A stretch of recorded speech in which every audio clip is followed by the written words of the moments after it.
Welcome back to the channel, everyone, and today we're going to be talking about Smackdown.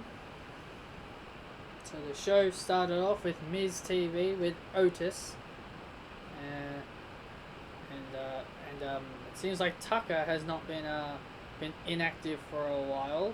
So it looks like heavy machinery isn't going to be a thing for a while. I guess I'm assuming Tucker's probably just chosen to stay home through the whole coronavirus, I'm assuming. It's probably the only reason why we haven't seen him for a while. But Miz and Morrison, they belittle Otis. They say he doesn't deserve to be a Money in the Bank winner. They also challenge him to a tag match, where he gets Braun Strowman as his tag team partner. Then we get women's action. Then we get Naomi taking on Dana Brooke. And I wish this match was a little longer, to be honest. Wait. No, this wasn't the first match. No, sorry. I made a mistake. The first match was King Corbin and Elias. I was actually thinking of skipping that, but no, I have to. This was the first round of the Intercontinental Championship tournament due to Sami Zayn unfairly having his championship taken from him because he's decided to choose his health over wrestling.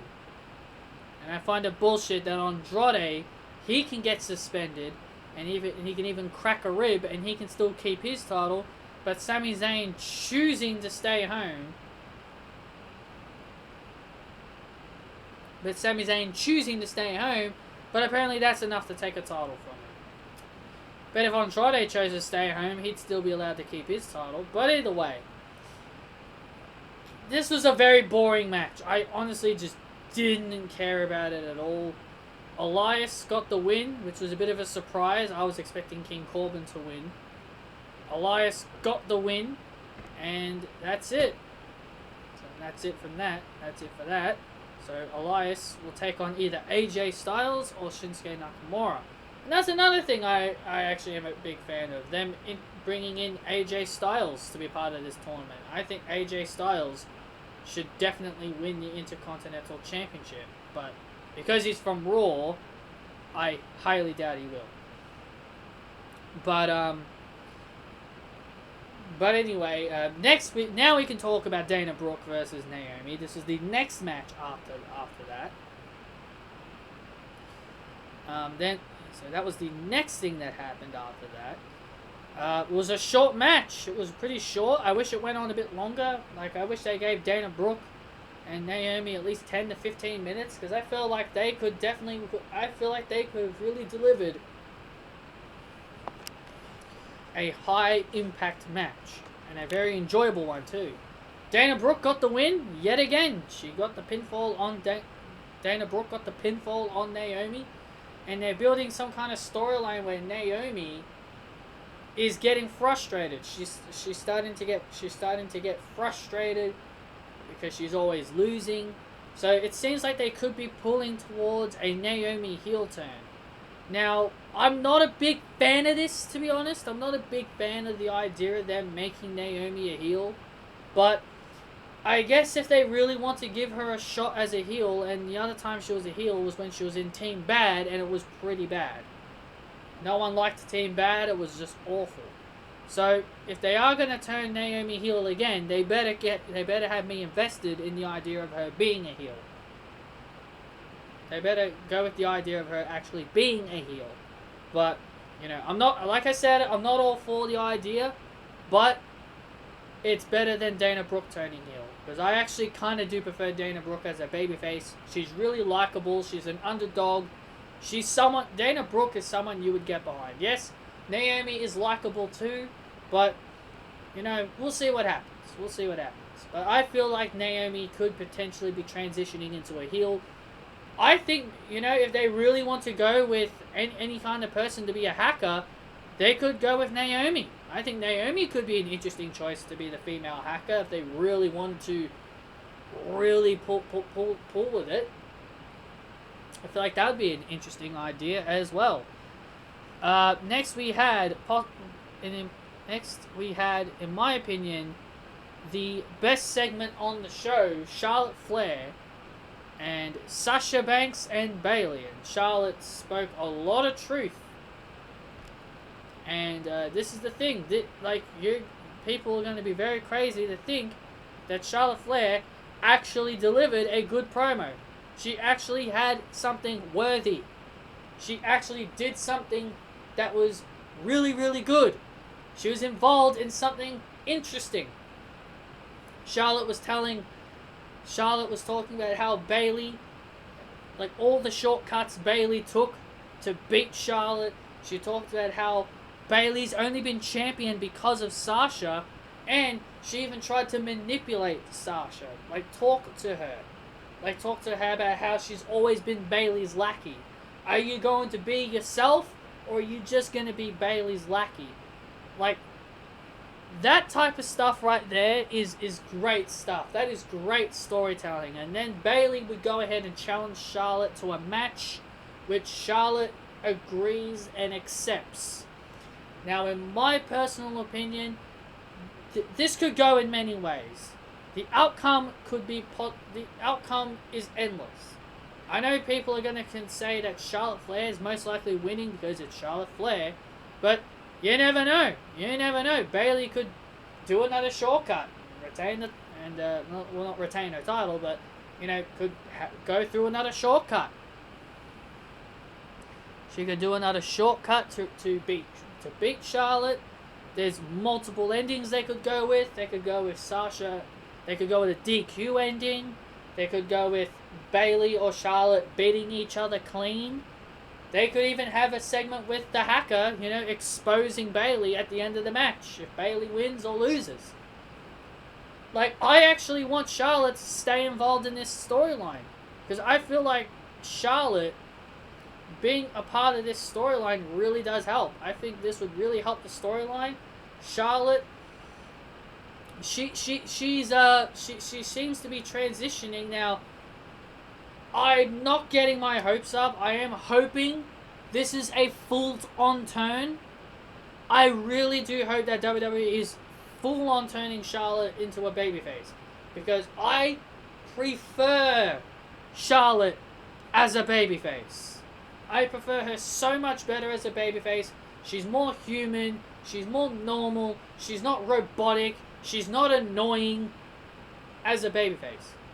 All these things I just listed to you, she's not like that at all when she's a babyface. She's an actual human. She actually talks properly.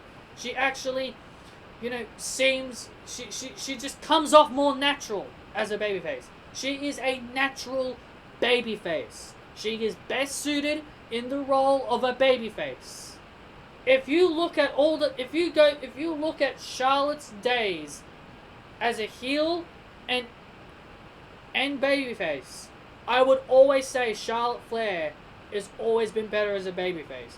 Imagine if they had Sasha Banks as the heel in 2016 and they had Charlotte as the babyface in 2016. Imagine if their feud was Sasha heel, Charlotte face. It probably would have been more better. It probably would have been more better, more tolerable, and actually more enjoyable, because Charlotte is someone that you can easily get behind. Charlotte is someone you can get behind without of a doubt. She's just so much more natural in the face role. It boggles my mind. It boggles my mind that people think Charlotte's better as a heel. It honestly does. It really boggles my mind how there are people out there that actually say Charlotte's better as a heel. What kind of medicine are you taking? What kind of medicine are you taking if you think Charlotte's better as a heel? She is robotic. She is cringe. Her promos suck. Her promos suck as a heel. And Charlotte's moveset. The moves that she does. Moonsaults, Spanish flies, all these acrobatic moves. That's not what a heel does. That's not a heel. Charlotte does all these acrobatic moves, and you're gonna make me believe she's a heel? People who wrestle with acrobatic moves like moonsaults and Spanish flies, those are baby faces. Charlotte's moveset is a babyface-like moveset. So in my personal opinion, they need to turn Charlotte Flair babyface. And you know what? I'd be perfectly fine with them turning Rhea Ripley heel. They could pull off a double turn and have Rhea Ripley become a heel and Charlotte Flair transition into a babyface.